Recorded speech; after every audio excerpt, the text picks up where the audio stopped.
couple. I mean, we all know that couple. Oh, yeah. Everybody does. Your brunch, right? You're on your third coffee, you're whispering to your friends, and the conversation just, it always drifts to the exact same place. Yeah. And it's written on everyone's face. The big question.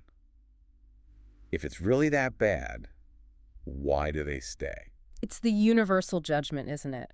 We look at a toxic relationship from the outside, from the absolute safety of our own lives, and the solution just seems so incredibly simple. Right, like the door is right there. Exactly. It's unlocked. Just walk through it. And I'm totally guilty of this too. And I'll hear these horror stories, the yelling, the manipulation, and I think to myself, I would never put up with that for 5 minutes. Most people think that. But today, in this deep dive, we're actually going to find out why that door is locked, Yeah. why it's barred.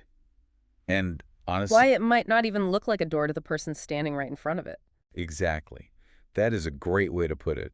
Yeah. Because if you look at the research we've pulled for today, and it is a really heavy stack today, the answer to why people stay isn't stupidity. No, not at all. And it isn't weakness either. It's biology. It is entirely physiological. We are talking about the mechanics of the trauma bond today. Yes, we are. And to get to the bottom of this, we have clinical breakdowns from Good Therapy and the Attachment Project. We've also got some really intense neurobiology data from Psych Central. Right. And we're bringing in insights from Dr. Nadine Macaluso, or Dr. Nay, who is just a massive voice in this space. Plus, we are grounding all of that clinical science in a memoir that I honestly could not put down. Oh, Trauma Bonded by Sarah Westbrook. Yes. It is a really tough read, but it illustrates these concepts just perfectly. So if our mission today is to decode the architecture of an abusive attachment, I have a feeling the answer is going to be pretty uncomfortable for a lot of us who have judged from the sidelines. It absolutely should be, because we're going to trace the arc from those dizzying highs of what's called love bombing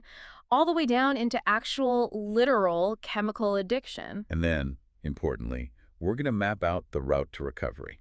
Because there is a way out. Let's get right into it then. I want to start at the very beginning, because I think there's this huge misconception. The abusive relationships start with abuse. Right. Like you meet a guy, and on the very first date, he's just mean to the waiter and insults your shoes or something. If only it were that easy. I mean, if someone showed you their monster side on the very first date, you'd never call them back. You'd run. Exactly.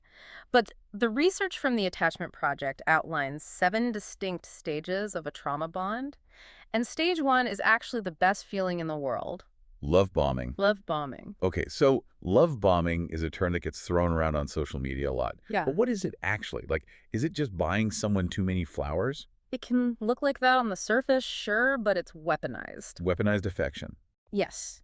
It's not just affection. It is this overwhelming avalanche of attention, flattery, and mirroring. And it's designed to manufacture immediate, intense intimacy. To lower your defenses. Exactly. They aren't just dating you, they are studying you.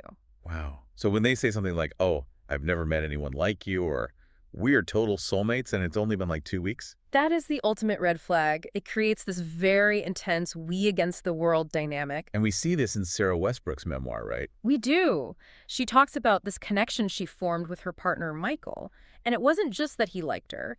It was that he was the only person on Earth who truly understood her. It isolates you in this little cocoon of adoration. Which feels amazing. Well, yeah, who doesn't want to be adored like that? Everyone does. That's exactly why it works so well. You become deeply dependent on that validation. You get completely hooked on the high of being the absolute center of someone's universe. And that basically sets the stage for the shift. The shift. Stage 2 and 3, trust and dependence, followed by criticism and devaluation. The other shoe dropping.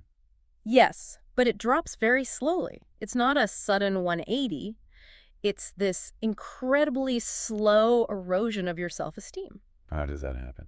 They start criticizing you. Just little things at first, maybe your outfit, maybe the way you laugh. But because you trust them so deeply from that love bombing phase. You don't think, oh, this person is mean. Right, you think they're just trying to help me. Maybe I am the problem. That is so insidious.